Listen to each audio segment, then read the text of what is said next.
Welcome to the new normal, Visions of Healing. I'm your host, Steve Mencher.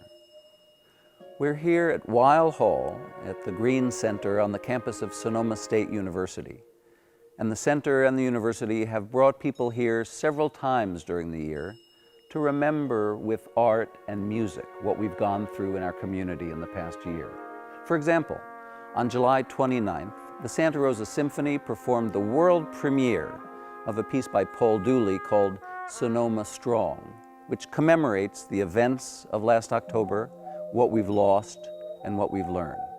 Visual artists, writers, and performers and musicians, they often help us to amplify and synthesize our feelings.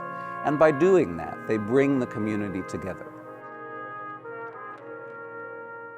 So it was October 8th. We had just got back from the Hadley Strictly Bluegrass Festival in San Francisco. And we got home around 8 or 9 o'clock that evening, went to bed. I just remember the room was feeling warmer and warmer. And we were like, maybe I should put the AC on, but it's October, why would we need that, right? Our kids were waking up and coming into our bedroom, and they just couldn't sleep. I remember looking at my cell phone at one point, and it was a text from a friend that said, "Are you okay?" And I'm thinking, why wouldn't I be okay? The Tubbs fire was bearing down on the family's home in northeast Santa Rosa. And we look outside, and it's red, very beautiful, beautiful glow. And I'd also smell burning, but I'm just thinking it's a wood-burning stove. Ecky's children saw bushes on fire in the front yard.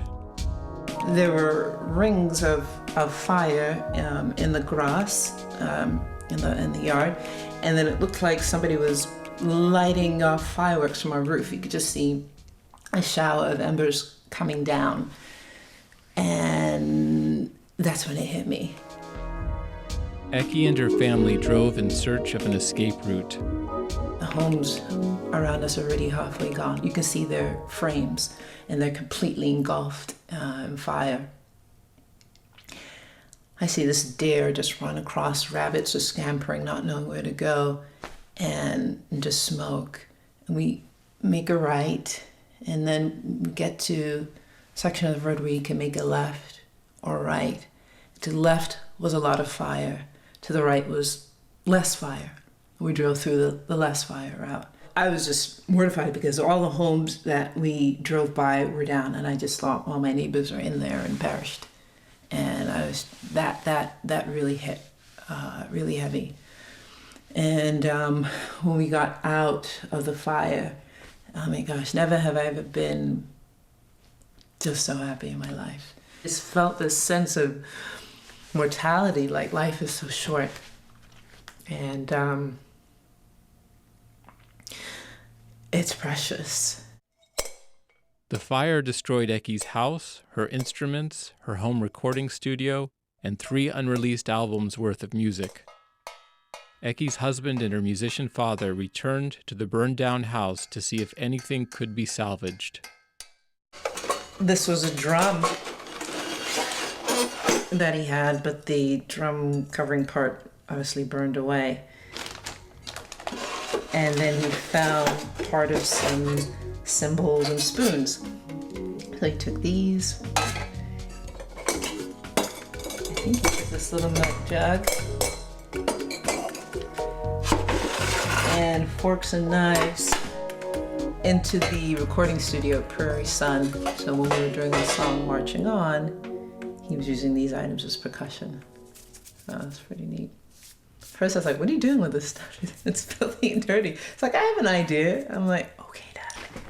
So it's on the track. Yeah. Stand up. Ecky's song Marching On is on the benefit CD Out of the Fire, taped at Prairie Sun Recording Studios in Cotati. The songs featured on the compilation CD were written and performed by local musicians. CD proceeds will go to replace the instruments musicians and music students lost in the fires. In the Oakland fire, 150 pianos have been taken out in the fire.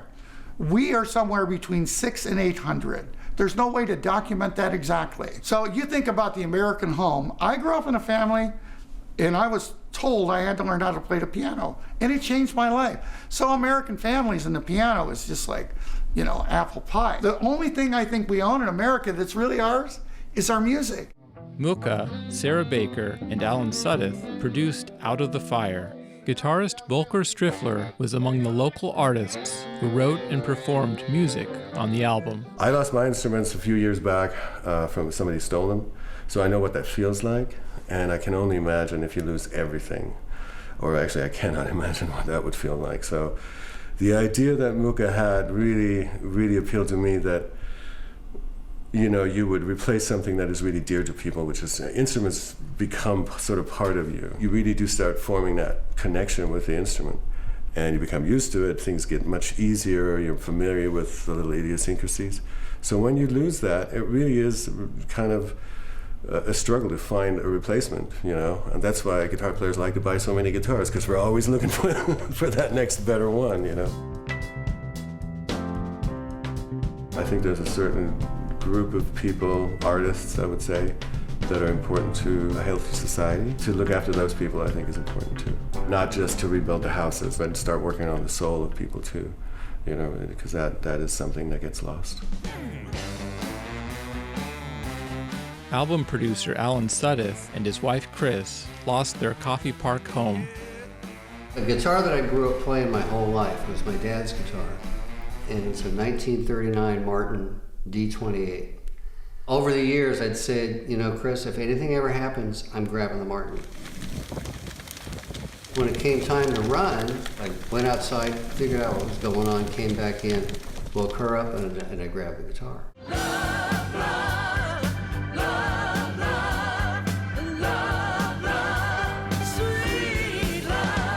If I could build a house for somebody, I'd do that. This is just what we do, so. Producer Sarah Baker wrote and sang lead vocals on the title track, Out of the Fire. The arts can be healing. And blues has been used as therapy for a long time. We're gonna make it somehow out of the fire. The fire is obviously, among other things, incredibly disruptive to everybody's life, whether that is, you know, just basic day-to-day stuff, but it's also your whole outlook changes. You know, you drive around and you still see burned out houses, and so if you have art, it's a little bit of normalcy maybe that people get back, and just something to distract them from the horribleness. We are habitual as people. We are kind of programmed to go through life. But when really good art comes along, and you know what I'm talking about, it lifts you from your habit, from how you hear or read or see art. And it takes you to this whole new level of awakening.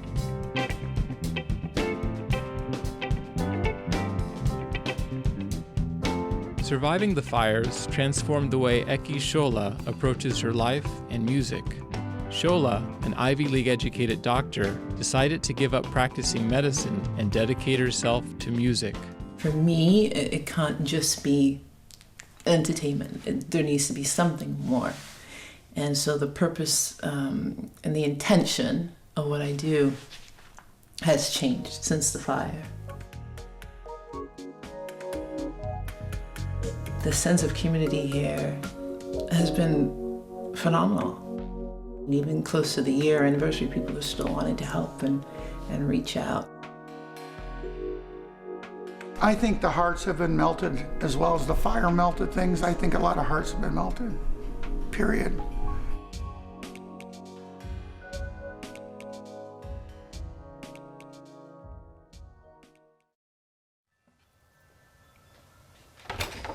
Hi, Vilma. Hi, Steve. Good to see you. All right, it's great to see you. And I wanted to, before we read the poetry, I had never asked you, how long was it after the fires that you started to write the poetry? I asked because I've read, there's some poets that like to write in the moment.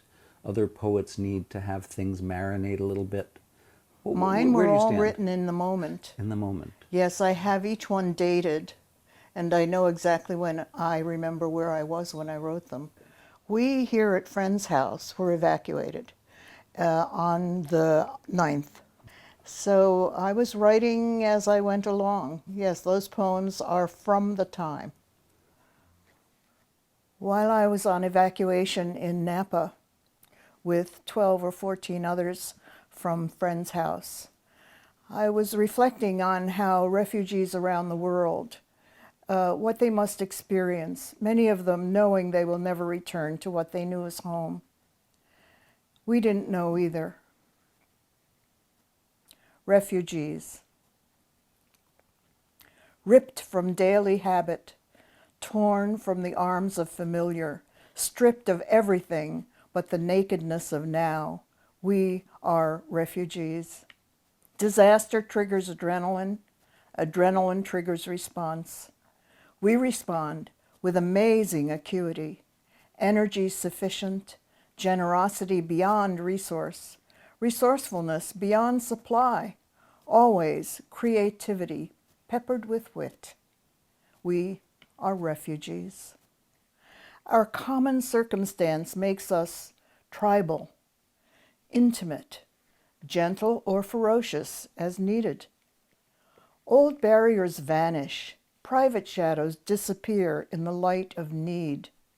We make do, accept gifts, celebrate the thinnest of choice, discover talent, ours and others. Inconvenience melts away under gratitude. We are refugees, discovering our real home in the broken, mending heart of community.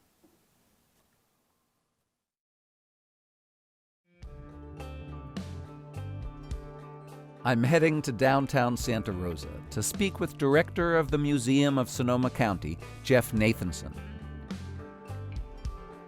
On October 6th, the exhibition From the Fire, A Community Reflects and Rebuilds, is going to open in our museum, and this is on the occasion of the one-year anniversary of the October 2017 fires. That was an event that was one of the most significant disasters in California state, if not the nation's history.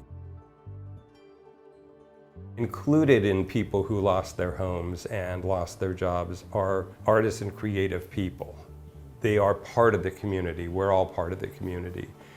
And when something happens, there is a process we all go through, a healing process. And I think that's going to be ongoing, maybe for many people for the rest of their lives. One of the things we need to do in terms of that process is to look at creative expression. And we're not only looking at visual artists, but we're trying to be inclusive of poets and performance artists and people who are expressing themselves. Today, we're going to visit 3 artists who are in the exhibition.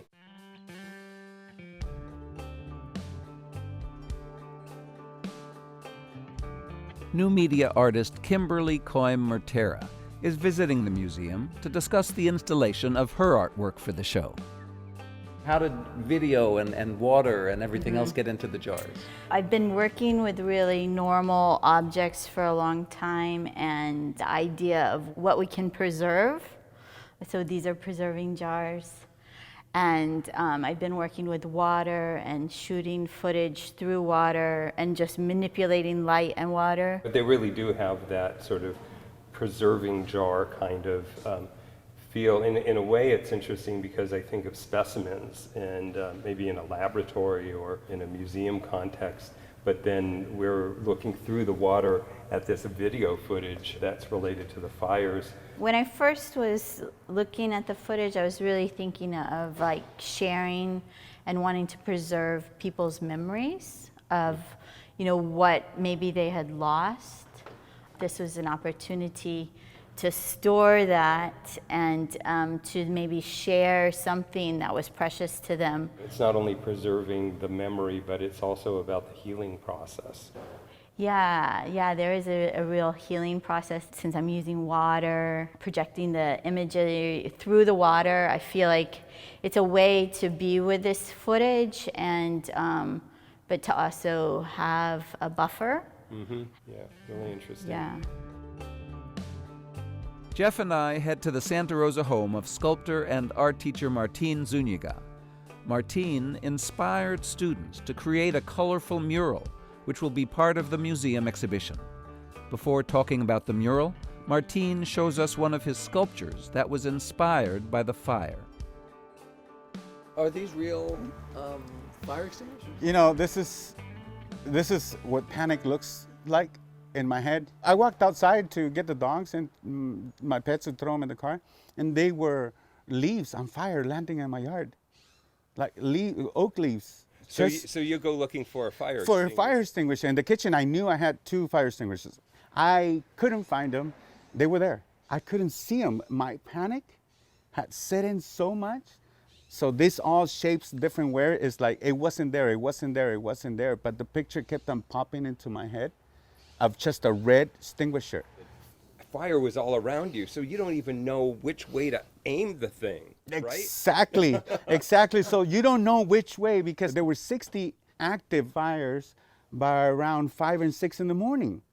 So which way do you go? Before the fires, Martin and his family were about to buy a home. The fire's destruction exacerbated Sonoma County's tight housing market. There's nothing to rent. There was nothing to move into. So we got displaced really fast. It was a domino effect. You know, yes, the fire did push that first domino, but there were a lot of other pieces in the city and the county that fell because of that fire. The real estate people would come to us and say it went up 10%. A week later, it went up 8%. By the time that we got into this one, we were already had gone up 38% in months. That fire, in a way, it shook the tree, you know, to see who's going to be able to hold on to Sonoma County. Martin saw this mural project as a way of helping students deal with the trauma of the fire. There's flames here coming out of the amor, love, flames coming out. How about el aguante? El aguante is, you know, you gotta have endurance. After all this, it's aguante, right in the middle. We will survive. It's just, you'll be there. We will endure. Yeah, endure. Yeah. Our last stop is the Glen Ellen home of artist Adam Shaw.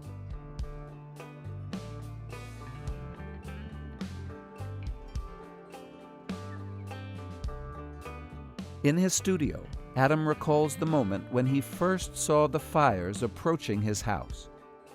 Stood up and looked out my window, and that whole hill across the way was completely on fire.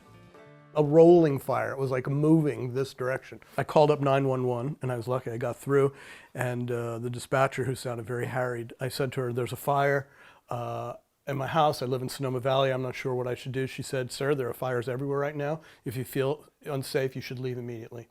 So I called down to my son, and I said, grab the animals. We have a dog and a cat. I said, grab the animals, we're out of here. And one of my son's friends who lived in Kenwood, he came in to see his house. His house is burned down. And he came to my house and he said, I'm at your house now. It's completely surrounded by fire, and there's no one here fighting the fire. So in my mind, it was like, okay, that's it. 300 paintings, all my sculpture, my guitars, everything. It's like, all right, just let it go. Through the efforts of local volunteers and firefighters, Adam's home was saved. Looked like there was someone put a bubble over my house that went 30 feet in every direction. All the land around was completely charred, and everything inside was saved. These 2 pieces are the genesis of the entire show. These were found down the street from in front of the house that burned down. So this is totally untouched.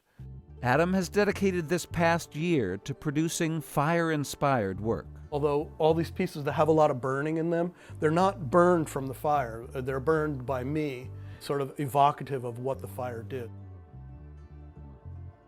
This is not like I went into the fire and pulled stuff out of there. It's like, no, I pulled myself out of the fire and made this work. One piece that was burned in the fire is a 1959 Ford truck. The artist has adorned the truck with gauze and flowers. I want to lift people up to a higher place in themselves. You know, I mean, I feel that the best art, it like helps you wake up to be more alive, to be more conscious, to be more open. And that's what I'm aiming for.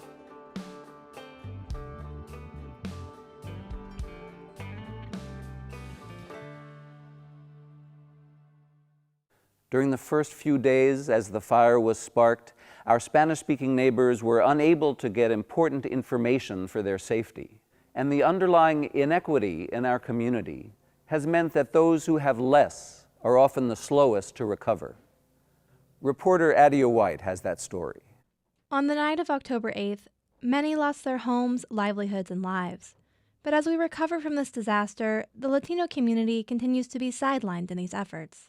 When did it become clear that the needs of the undocumented community were not being met? And I was saying on day one that was clear because I was in touch with our members and friends who were undocumented, and one of the families went immediately. They were evacuated and they went right to the Veterans Building and were assisting because they were just helping. It was two parents, a teenager and a 5-year-old in that family. And they were all helping set up the beds, get the place organized, get people in there, worry about the food. And the woman who was running it was really disrespectful and rude to them. And that escalated to the point that she screamed at their 5-year-old. And they immediately left. They did not feel safe or appreciated, and there was no dignity afforded them. I think the inherent effects of structural racism in our community have not been overcome sufficiently to recognize, appreciate, support, validate, and dignify a huge membership that we depend on, who are an important part of our community. And it's really obvious in the structure of the county that that our whole community is not being included. The North Bay Organizing Project, with the support of numerous other activist groups, submitted recommendations to Sonoma County to make sure that we are better prepared to serve the Latino community during the next disaster. One of the largest failures when the fires first broke out was the lack of any communication in Spanish. Yo en mi caso me tocaron la puerta a mis vecinas a la 1 de la mañana y me dicen, se está quemando Santa Rosa. Yo, ¿cómo que se está quemando Santa Rosa? Y pues a salir con mis hijos y mi esposo y vámonos rápido. Ahora, en ese momento fue algo de miedo y de terror, fue de película. Pues muy triste y muy fea porque no sabes, no hay información en tu idioma, no sabes qué hacer en ese momento. Nosotros nos salimos y se me olvidó la máquina de mi hijo que tiene asma. Entonces decíamos, nos regresamos, ¿qué hacemos? ¿Nos vamos? O luego, ¿no estás preparado? No one gave them the right information. They heard a lot of rumors that the fire was coming from Petaluma and from every other direction. They had no idea where to run.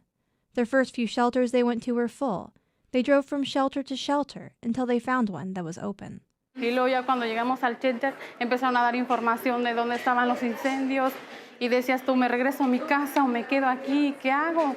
Mi hijo, el más pequeño, tiene 7 años y él ahora, a la entrada de la puerta, tiene una bolsa con ropa por si se quema. Entonces él quedó un poco traumado, mi niño. It turns out her home wasn't in an evacuation area.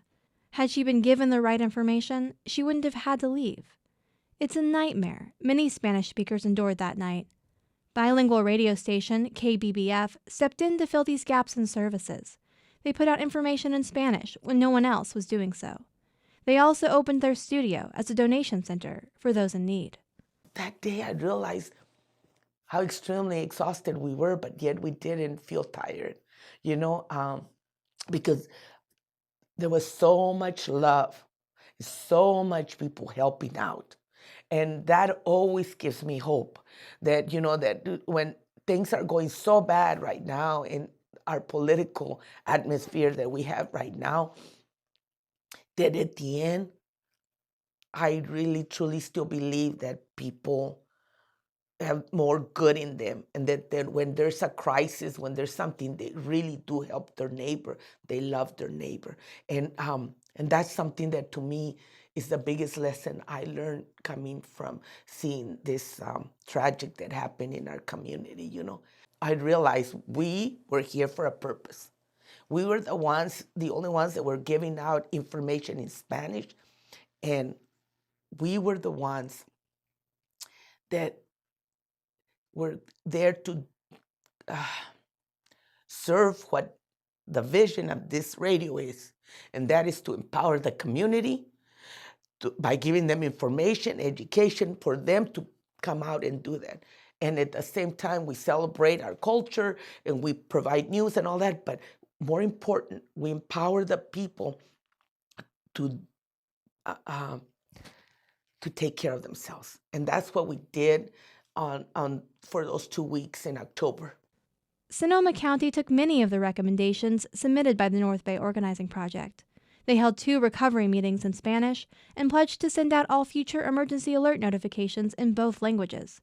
But after seeing the severity of the county's failure last year, these changes may not be enough to solve the underlying problems. Regardless of what the county does next time, it will not be to any avail. There won't be any point in doing it if the trust isn't there.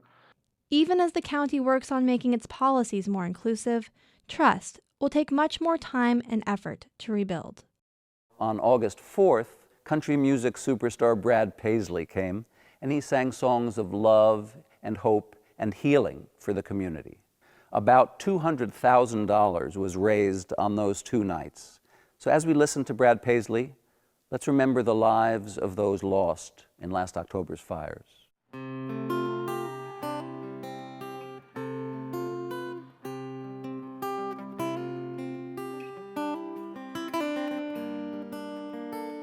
This is for those we've lost. When I get where I'm going, on the far side of the sky, the first thing that I'm gonna do is spread my wings and fly. I'm gonna land beside a lion and run my fingers through his mane. Or I might find out what it's like to ride a drop of rain. Yeah, when I get where I'm going, there'll be only happy tears. I will shed the sins and struggles I have carried all these years, and I'll leave my heart wide open. I will love and have no fear. Yeah, when I get where I'm going, don't cry for me down here. You're watching Northern California Public Media, made possible by viewers like you. An infant with a defective heart survives because of a transplant. It's terrifying. But replacement organs are precious and few. Patients die.